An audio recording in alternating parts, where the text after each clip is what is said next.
Jon Snow, you don't know shit. Welcome to the first in a series of short videos where I will be showing off some encounter designs that I have dreamed up and used in my games throughout the years. Now, the goal of this series is to explore combat options outside of what is offered in the Dungeon Master's Guide. My hope is that some of these ideas that I'm kind of throwing out here will inspire other game masters to take a second look at how we can make our combat encounters more dynamic, more exciting, more deadly, and most of all, more fun. Go ahead and take a splash of that holy water because you didn't check for traps and you just stepped on a pressure plate, fell through a false wall, tumbled down a greasy chute, and stumbled into the blood ritual.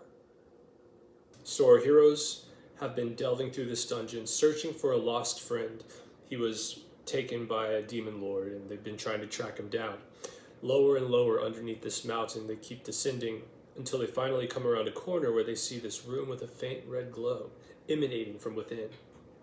Stepping inside, this is what they see. First, their friend is trapped. Mateo is trapped inside of this bubble. There's like this arcane blood bubble that is being held together by 1, 2, 3, 4, 5 wizards that are all centered at points on this giant star, like pentagram thing painted in blood all across the floor. Obviously some ritual is going on. So they come in and they see at the top of the stairs is this big boss demon dude, okay? He's standing there, they walk in, he's like, you're too late. The ritual is almost complete. And the heroes are like, no way, there's still time. Mateo, don't die on us. Mechanics in this. The symbol is going to be the main actor in this battle. These dice, these 5 dice around the points represent arcane wizards that are, or any kind of like ritual cultist that is trying to like complete this ritual. They're all like, and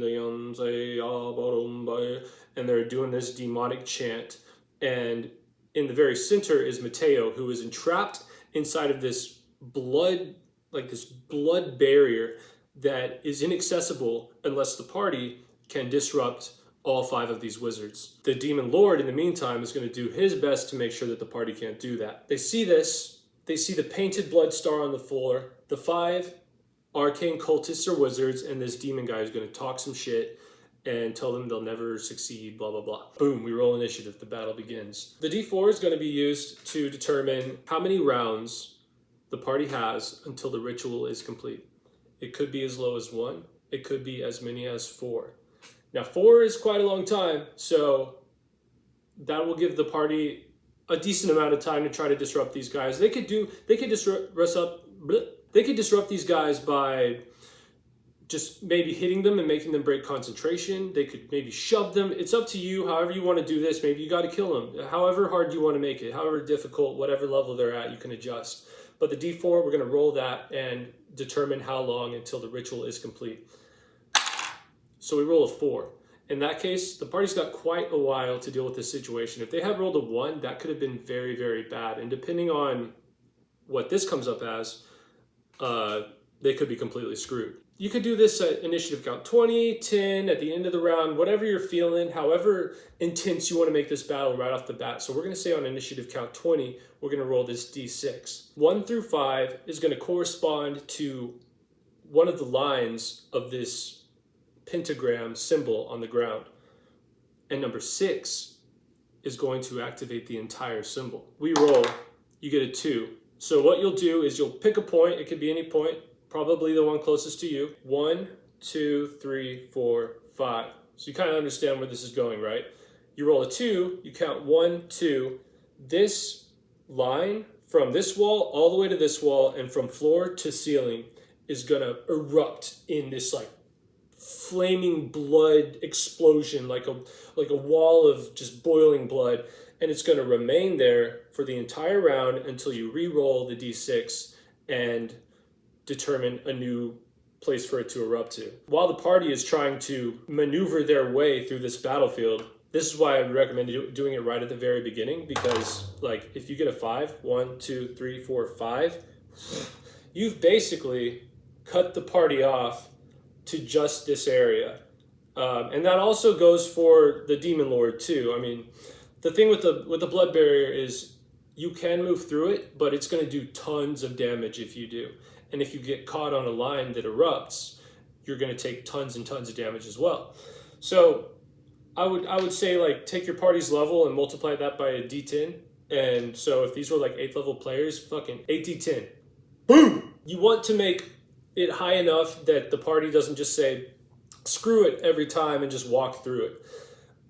It needs to actually serve as a barrier. If you roll a 6, it's just going to be crazy town because the entire star is going to just erupt. And basically, it's going to be like that scene out of Star Wars where they're fighting Darth Maul and that, like, energy barrier keeps on popping up and they just have to, like, wait.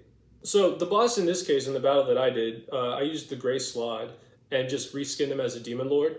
So he had 2 fireballs, he had plane shift, he had a pretty nasty melee attack. He was pretty deadly, and we had multiple players going down during this. It got pretty tight, and actually at the end, one of the characters got plane shifted to the abyss. This boss can be anyone, and the damage can be anything. The shape can be any shape. Have a shifting, random but predictable symbol or shape that things are shifting in every round or twice a round, however often you want to do it, that is going to block and kind of create lanes in the battlefield so that players, and they need to be more tactical. If we have a 5 right here and they roll a 1, they're going to have to pull some crazy shit out of the bag to save our friend Mateo here. You could have a situation where maybe if they're able to, you know, just maybe the blood bubble takes like a really high strength check, something crazy. But if you roll a 1, you're in a lot of trouble if you can't get through these guys. These dudes should not be attacking the party